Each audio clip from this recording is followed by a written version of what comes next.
Hello सांगमाने मु आपनकु मोर CF official YouTube channel को स्वागत जनाऊँ।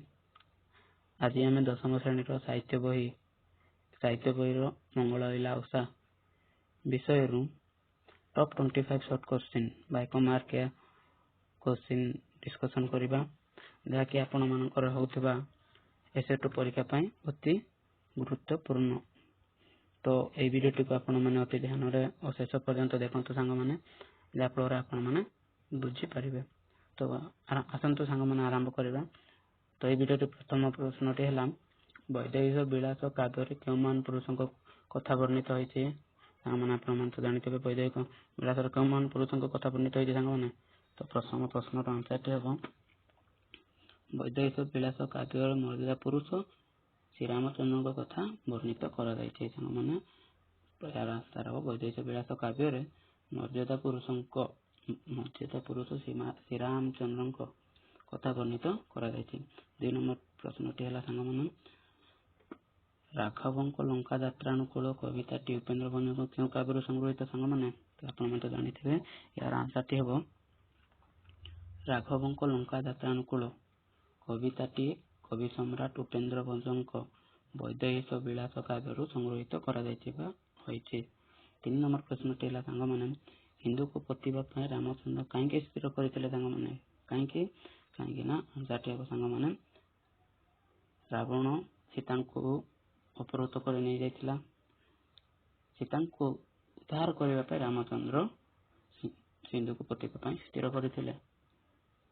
आंसर टी हेबो सीता को उद्धार करबा पय रामचंद्र सिंधु को प्रतिभा पय स्थिर करथिले बा कले।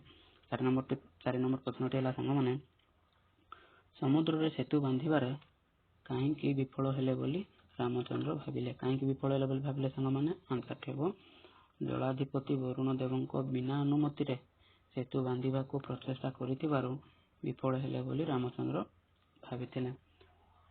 5 नंबर प्रश्नटी हला सांग माने वरुण देवंको प्रसन्न करबा को राघव कोन कले कोन करथिले सांग माने वरुण देवंको प्रसन्न करबा पई रामचंद्र। आंसर टी हेबो सांग माने वरुण देवंको प्रसन्न करबा पई करबा निमंते राघव अनशन करी कुश सज्जार शयन करथिले।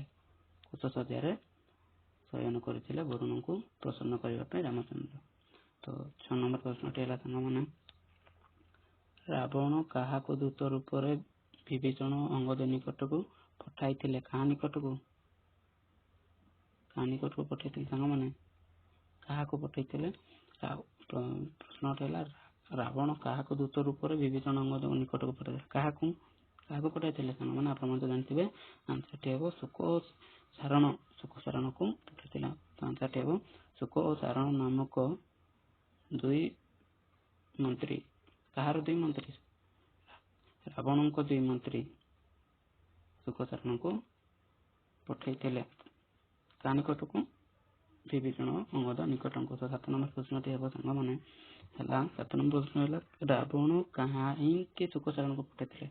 काहे पठाइथिले सांग माने रावण काहे सुक सारण को पठाइथिले। आंसर टी हेबो सांग माने देखंतु रामचंद्र को ठारू विभीषण अंगद को दूरे तांको असहाय करबा को रावण सुक सारण को पठाइथिले। काहे पठाइथिले सांग माने रामचंद्र को ठारू विभीषण अंगद को दूरे तांको असहाय करबा को रावण सुक सारण को पठाइथिले। 8 नंबर प्रश्नटी हला सांग माने रावण रो विभीषण को पई वार्ता कोन थिला। कोन वार्ता थिला सांग माने। आंसर टी हेबो बड़ भाई पितृतुल्य तेणु तांको कटु कथा को भूली लंका को फेरी आसी राज्य सज्जा भोग करबा पे रावण वार्ता पठाइथिले। तो 9 नंबर प्रश्नटी हला सांग माने रावण वार्तार प्रतिवार्ता स्वरूप विभीषण कोन कहिथिले सांग माने। आंसर टी हेबो सीता को रामचंद्र निकट रे प्रत्यार्पण करबा को विभीषण कहिथिले। रावण वार्ता रे विभीषण कोन प्रतिवार्ता स्वरूप देथिले सांग माने। आंसर टी हेबो सीता को रामचंद्र निकट को समर्पिबा को विभीषण कहिथिले। तो 10 नंबर प्रश्नटी हेबो सांग माने रावण अंगद निकट को की वार्ता प्रेरणा करिथिला। ଅଙ୍ଗଦଙ୍କ ନିକଟରେ ରାବଣ କଣ ବାର୍ତ୍ତା ପଠାଇଥିଲେ ସାଙ୍ଗମାନେ? ସେଠି ରାମଚନ୍ଦ୍ର ଅଙ୍ଗଦଙ୍କ ପିତା ବାଳୀଙ୍କୁ ବଧ କରିଥିବା କଥା ସ୍ମରଣ କରାଇ ପିତୃବ୍ୟଙ୍କ ସହ ସୈନ୍ୟମାନଙ୍କୁ ନେଇ ରାଜସ୍ୱଙ୍କୁ ଫେରି ଆସିବାକୁ ରାବଣ ବାର୍ତ୍ତା ପଠାଇଥିଲେ। କାହା ନିକଟକୁ? ଅଙ୍ଗଦଙ୍କ ନିକଟକୁ। ତ 11 ନମ୍ବର ପ୍ରଶ୍ନଟି ହେଲା ସାଙ୍ଗମାନେ, ରାବଣର ବାର୍ତ୍ତାରେ ଅଙ୍ଗଦ କି ପ୍ରତିକ୍ରିୟା କରିଥିଲେ ସାଙ୍ଗମାନେ? ସେଠି ରାବଣର ବାର୍ତ୍ତା ଶୁଣି ଅଙ୍ଗଦ ସୈନ୍ୟକୁ ବଜ୍ର ସମ ଏକ ଚାପୁଡ଼ା ମାରିଥିଲେ। ସେଠି ସାଙ୍ଗମାନେ ରାବଣର ବାର୍ତ୍ତା ଶୁଣି ଅଙ୍ଗଦ ସୈନ୍ୟକୁ ବଜ୍ର ସମ ଏକ ଚାପୁଡ଼ା ମାରିଥିଲେ। ତ 12 ନମ୍ବର ପ୍ରଶ୍ନଟି ହେଲା ସାଙ୍ଗମାନେ, ଅଙ୍ଗଦଙ୍କ ଚାପୁଡ଼ା ବିଷୟରେ ଶୁକସାରଣ ରାବଣଙ୍କୁ କଣ କହିଥିଲେ ସାଙ୍ଗମାନେ? ସେଠି ଅଙ୍ଗଦଙ୍କ ଚାପୁଡ଼ା ତାଙ୍କଠାରେ ବାଜିଥିଲେ ସେମାନେ ଚୂନା ହୋଇଯାଇଥାନ୍ତେ ବା ପାତାଳରେ ପଶି ଯାଇଥାନ୍ତେ ବୋଲି ଶୁକସାରଣ ରାବଣଙ୍କୁ ଜଣାଇଥିଲେ। ତ 13 ନମ୍ବର ପ୍ରଶ୍ନଟି ହେଲା ସାଙ୍ଗମାନେ, 13 ନମ୍ବର ପ୍ରଶ୍ନଟି ହେଲା ଅଙ୍ଗଦଙ୍କ ପିତାଙ୍କର ଶତ୍ରୁ କିଏ ଥିଲେ ସାଙ୍ଗମାନେ? ଆପଣ ତ ଜାଣିଥିବେ। ଆନ୍ସରଟି ଅଙ୍ଗଦଙ୍କ ପିତା ବାଳୀଙ୍କୁ ରାମଚନ୍ଦ୍ର ବଧ କରିଥିବାରୁ ରାମଚନ୍ଦ୍ର ତାଙ୍କର ଶତ୍ରୁ। 14 ନମ୍ବର ପ୍ରଶ୍ନଟି ହେଲା ସାଙ୍ଗମାନେ, ଅଙ୍ଗଦଙ୍କ ପିତୃବ୍ୟ କିଏ ସାଙ୍ଗମାନେ? ଅଙ୍ଗଦଙ୍କ ପିତୃବ୍ୟ ହେଉଛନ୍ତି ସୁଗ୍ରୀବ ହେଉଛନ୍ତି ଅଙ୍ଗଦଙ୍କ ପିତୃବ୍ୟ। ତ ସାଙ୍ଗମାନେ 15 ନମ୍ବର ପ୍ରଶ୍ନଟି ହେଲା, ରାମଚନ୍ଦ୍ର କାହିଁକି ବିସ୍ମିତ ହେଲେ ସାଙ୍ଗମାନେ? ରାମଚନ୍ଦ୍ର କାହିଁକି ନା ଆନ୍ସରଟି ବାନରମାନେ ସମୁଦ୍ରରେ ପକାଉଥିବା ପଥର ଖଣ୍ଡମାନ ସମ୍ପୂର୍ଣ୍ଣ ବୁଡ଼ି ଯାଉଥିବାରୁ ରାମଚନ୍ଦ୍ର ବିସ୍ମିତ ହେଲେ। 16 ନମ୍ବର ପ୍ରଶ୍ନଟି ହେଲା ସାଙ୍ଗମାନେ, କବିତାରେ 62 ପର ବୋଲି କାହାକୁ କୁହାଯାଇଛି ସାଙ୍ଗମାନେ? ଆନ୍ସରଟି କବିତାରେ ରାବଣର 20ଟି ହାତ ଥିବାରୁ ତାଙ୍କୁ 62 କର ବୋଲି କୁହାଯାଇଥିଲା। ଏକ ସାଙ୍ଗମାନେ 62 କର ବୋଲି କାହାକୁ କୁହାଯାଏ ଓ କାହିଁକି କୁହାଯାଏ ତାର ଅର୍ଥ ବି ଏଠାରେ ଲେଖାଯାଇଛି। କାହିଁକି କୁହାଯାଏ ସାଙ୍ଗମାନେ ରାବଣକୁ 62 କର ବୋଲି କାହିଁକି କୁହାଯାଏ? କାରଣ ହେଲା ରାବଣର 20ଟି ହାତ ଥିବାରୁ ତାଙ୍କୁ 62 କର ବୋଲି କୁହାଯାଉଥିଲା। ତ 16 ନମ୍ବର ପ୍ରଶ୍ନଟି ହେଲା ସାଙ୍ଗମାନେ, ଦେବରିପୁ କିଏ? ଦେବରିପୁ ହେଉଛନ୍ତି ସାଙ୍ଗମାନେ ଆନ୍ସରଟି ରାବଣ ଦେବତାମାନଙ୍କ ମନରେ ଶଙ୍କା ଜାତ କରୁଥିବାରୁ ତାଙ୍କୁ ଦେବରିପୁ ବୋଲି କୁହାଯାଏ। ଦେଖନ୍ତୁ ସାଙ୍ଗମାନେ, ଦେବରିପୁ କିଏ? ଦେବରିପୁ ହେଉଛି ରାବଣ। କାହିଁକି ଦେବରିପୁ ବୋଲି କୁହାଯାଏ? କାରଣ ରାବଣ ଦେବତାମାନଙ୍କ ମନରେ ଶଙ୍କା ଜାତ କରୁଥିବାରୁ ତାଙ୍କୁ ଦେବରିପୁ ବୋଲି କୁହାଯାଏ। ଦେଖନ୍ତୁ ସାଙ୍ଗମାନେ, ଏହି ପ୍ରଶ୍ନଟି ଅତି ଗୁରୁତ୍ୱପୂର୍ଣ୍ଣ। ମାନେ 18 ନମ୍ବରଟି ହେଲା, ଶୁକସାରଣ କାହା ଯୋଗୁଁ ବଞ୍ଚିଗଲେ ବୋଲି କହିଥିଲେ? କାହା ଯୋଗୁଁ ସାଙ୍ଗମାନେ ଶୁକସାରଣ ବଞ୍ଚିଗଲେ? ଅଙ୍ଗଦଙ୍କ ବଜ୍ର ସମ ଚାପୁଡ଼ା ଅଙ୍ଗଦ ଯୋଉ ଶୁକସାରଣଙ୍କ ଉପରେ ପ୍ରୟୋଗ କରିଥିଲେ ବଜ୍ର ସମ ଚାପୁଡ଼ା, ସେମାନେ ଶୂନ୍ୟ ପଥରେ ଲୀନ ହୋଇଯାଇଥାନ୍ତେ। କାହା ଯୋଗୁଁ ସେମାନେ ବଞ୍ଚିଗଲେ? ଅଙ୍ଗଦଙ୍କ ଚାପୁଡ଼ା ପଡ଼ି ତ ନାହିଁ ପଡ଼ିଥାନ୍ତା, ତ କାହା ଯୋଗୁଁ ବଞ୍ଚିଗଲେ ସାଙ୍ଗମାନେ? ଏହାର ଆନ୍ସରଟି ବିନ୍ଧ୍ୟ ପର୍ବତ ସୂର୍ଯ୍ୟଙ୍କ ଯୋଗୁଁ ବଞ୍ଚିଗଲେ ବୋଲି ଶୁକସାରଣ ରାବଣଙ୍କ ନିକଟରେ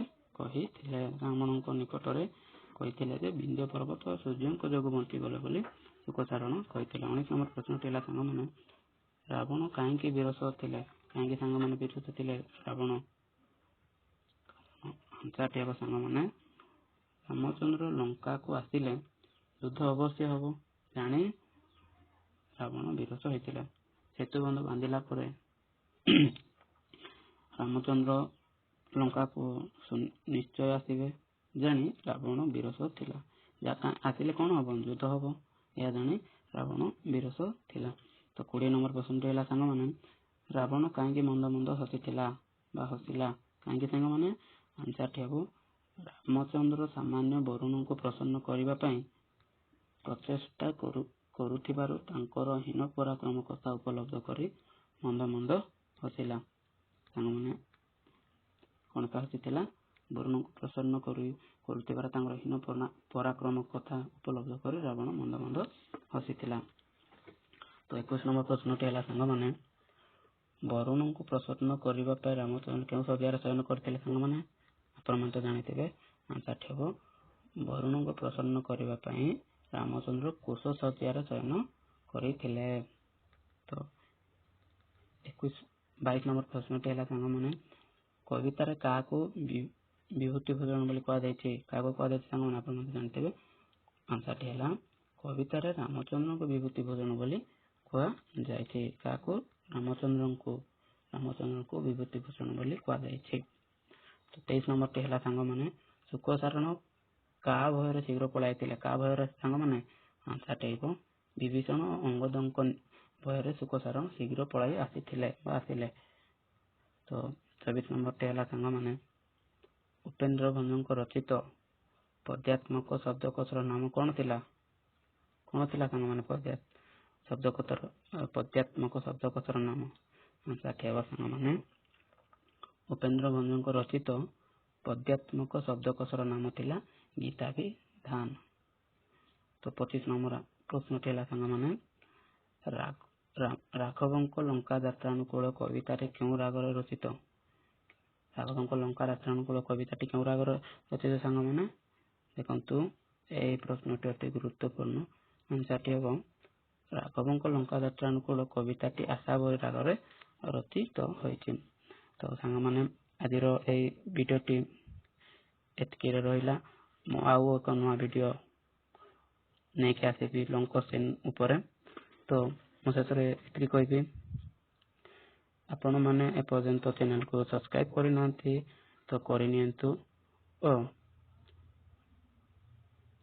ଯାହାଫଳରେ ଆପଣମାନେ ସବସ୍କ୍ରାଇବ କରିବା ଦ୍ୱାରା ଯାହାଫଳରେ ଆମେ ମୋର ଭିଡ଼ିଓ ଗୁଡ଼ିକ ଆପଣମାନେ ସର୍ବପ୍ରଥମେ ପାଇପାରିବେ। ଓ ଶେଷରେ କ୍ଲାସଟି କେମିତି ଲାଗିଲା କମେଣ୍ଟ ସେକ୍ସନରେ ନିଶ୍ଚୟ ଜଣାଇବେ ସାଙ୍ଗମାନେ। ତ ରହିଲି ସାଙ୍ଗମାନେ, ଜୟ ଜଗନ୍ନାଥ।